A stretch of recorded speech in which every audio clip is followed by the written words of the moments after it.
pretty dangerous crosswind this morning, but I think it's going to work. Hopefully that coyote straight out in front of me. Blowing left to right pretty hard and kind of floating back up this way, which is good. Anyway, I hunted this place back in the summer, next field over, standing cornfield. It's really tall right now, but back in the summer it wasn't. Just a few feet high, 2 or 3 foot high, and I thought I could kill a coyote in it, but it was just too tall. Called coyote up. All I could see was his head and tips of his ears, and there could be a shot. So back in here now, I'm gonna throw some different sounds at him. This is the second week of October. We'll see what happens.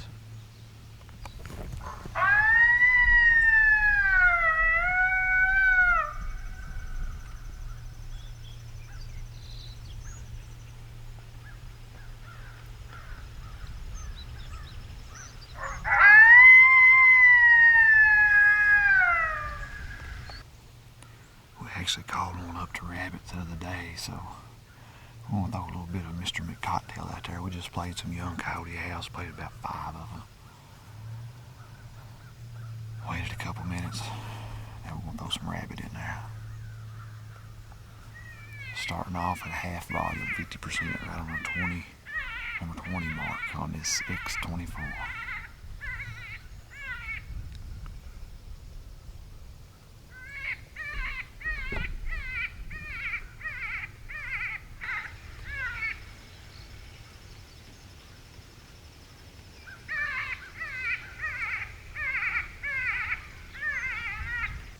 Getting pretty late in the stand. We run some house to start out with and run some rabbit. And I'm going to throw a little bit of pup. I don't want to throw some pup screams at them.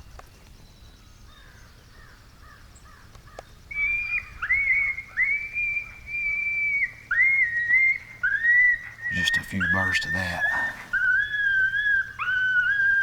I run that rabbit for about 7 to 8 minutes, just up and down on the volume.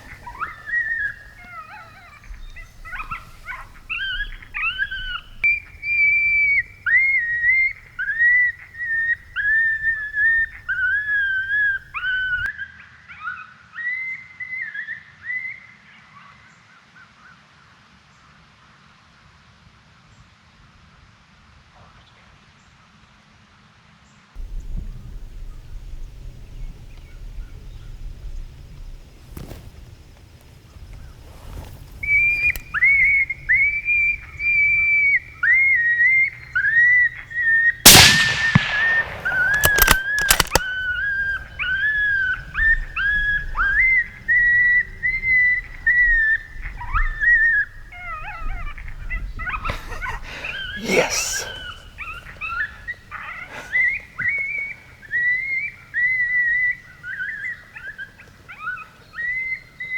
Boom! Yes. Whew. Got my little heart pumping. That coyote actually come out on a pause. I played one little series of them pup screams after that rabbit, and he had paused and heard the sucker come out. Whew. Had to take my time on the shot because I was shaking. Awesome, yeah. Pretty little shot too. That's probably about 180 yards probably. I know that ain't a very far shot, but heck, when you're shaking, it's far. Awesome, yes.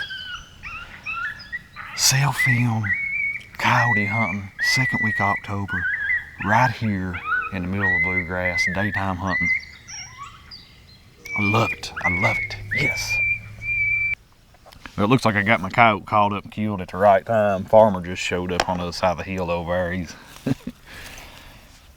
beating and banging around, so we went ahead and shut our collar off. We'll go out here and gather up our coyote.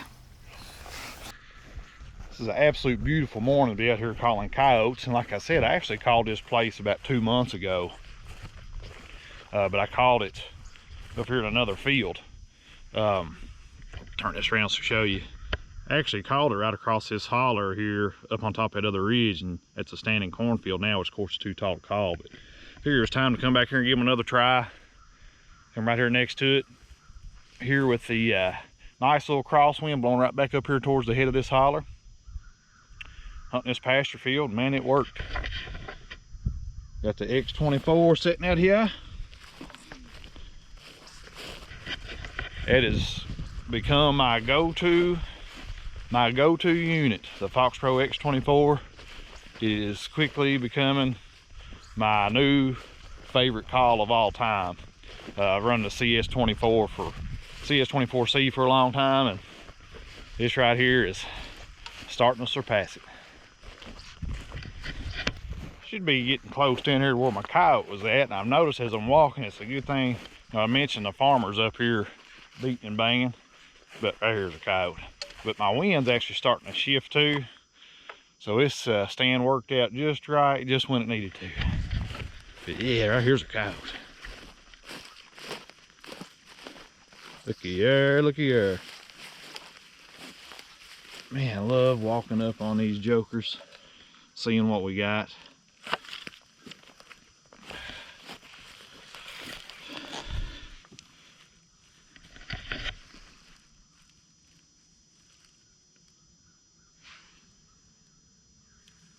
Chompers. A younger coyote, probably. It's a little coyote, little female. But it's not a yearling. It's probably last year's coyote or something. Just a beautiful, beautiful coyote. Looks like about a 180-yard shot. I was actually, to give you the, right here's our coyote. Come right up out of that. And I was sitting right there at that block of trees right up there, tucked in there. Just nice and neat. I probably could have let that coyote come on up in there, but I don't usually take too many chances when I'm self-filming. So pretty steady air, besides for being shaken like a leaf because I was excited about the coyote, but I was locked in there pretty good on my QD42s. And man, shooting this old 22-250, I got a lot of confidence in it, so that's when they put the crosshairs on it and sent it. As you can see right here are the results. Another beautiful Central Kentucky coyote.